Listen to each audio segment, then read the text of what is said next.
Assalamualaikum warahmatullahi taala wabarakatuh. Selamat sejahtera. Tuan-tuan, tolong share, tolong like, tolong subscribe.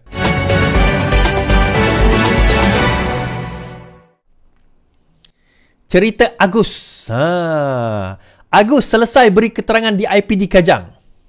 Bekas Ketua Pengarah Jabatan Komunikasi Muhammad Agus selesai memberi keterangan kepada polis dipercayai berkaitan kes gangguan seksual melibatkan dirinya dan seorang kaki tangan jabatan berkenaan.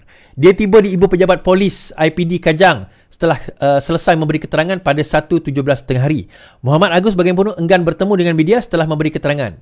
Sebaliknya, dia hanya melambai tangan. Pada 30 November, seorang kaki tangan JECOM, Abdul Wahab Abdul Karim, membuat laporan Agus telah mengganggunya secara seksual. Baik. Baik.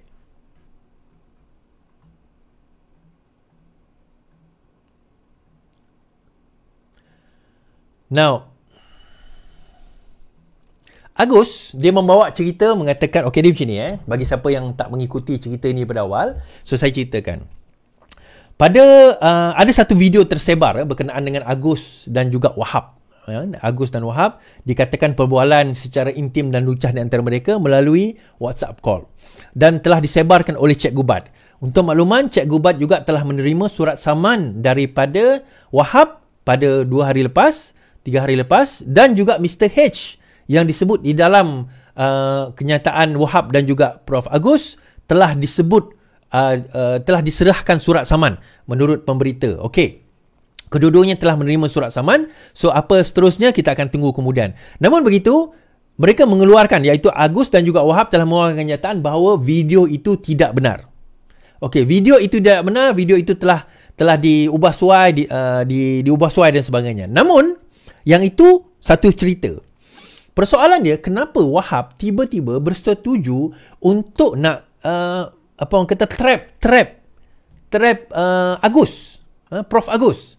Okey, yang pertama sebenarnya ialah peristiwa yang berlaku di Bintulu. Dikatakan, dituduh bahawa Agus telah cuba mencabul Wahab sewaktu lawatan Prof Agus ke Bintulu di sebuah hotel di Bintulu. Ini sewaktu Jepak punya pilihan raya tempoh hari. Now, disebabkan oleh peristiwa itu, Wahab marah. Jadi dia menceritakan kepada seseorang itu menceritakan kepada Mr. H. Mr. H merasakan itu adalah kaedah dan cara untuk menjatuhkan Agus. So, Mr. H telah bersekongkol dengan beberapa orang dan tanpa diketahui oleh Mr. H, salah seorang di dalam tim yang bersekongkol itu adalah tim daripada Perikatan Nasional. Video yang diambil dan dirakam oleh Wahab diubah. Video itulah yang disebarkan oleh apa orang kata Cik Gubat. So, Cik Gubat sekarang ini mendapat saman berkenaan dengan video tersebut. So, sesiapa yang masih menyimpan video itu, kalau anda masih menyimpan, berkemungkinan anda pun boleh disaman oleh Wahab. Ini saya cakap secara terus terang. Secara terus terang berkenaan dengan video tersebut. Kalau masih anda simpan, kalau didapati oleh Wahab, Wahab boleh saman anda. Sebab sekarang ini, kes ini sudah melalui proses mahkamah. Dan berkemungkinan Wahab akan dapat satu injunction, satu perintah henti dalam sehari dua ini untuk memastikan bahawa tidak ada penyebaran dan sesiapa menyebarkan video tersebut boleh disaman oleh Wahab. Okey, ini Wahab bukan cerita Agus. Baik, dalam masa yang sama, sekarang ini setelah membuat kenyataan di Bintulu, maka itu dikira sebagai jenayah. Cubaan mencabul ataupun mencabul di antara lelaki adalah satu jenayah di bawah kesalahan 377 di Kanun Keseksaan dan juga seksyen lain di bawah Kanun Keseksaan. Saya tengok seksyen berapa, tetapi berkenaan perkara yang sama. Dan okey, ada timbul persoalan. Okey, tak ada bukti, tak ada saksi dalam bilik. Macam mana kita nak buktikan? Tuan-tuan, ni saya nak cerita. Ada orang kata, inilah dia geng peliwat. Inilah geng peliwat. Seorang ustaz baru-baru ini, seorang ustaz PAS, dipanggil ustaz budak, dijatuhi hukuman 13 bulan di atas kesalahan yang sama, tuan-tuan. Apa yang Agus hadapi sekarang ini, actually sekarang ini dihadapi oleh ustaz yang sama daripada PAS. Ustaz PAS, apa yang Agus buat, dia buat benda yang sama. Baik, kita baca. Cabul lelaki di hotel, ustaz budak akhirnya ke penjara.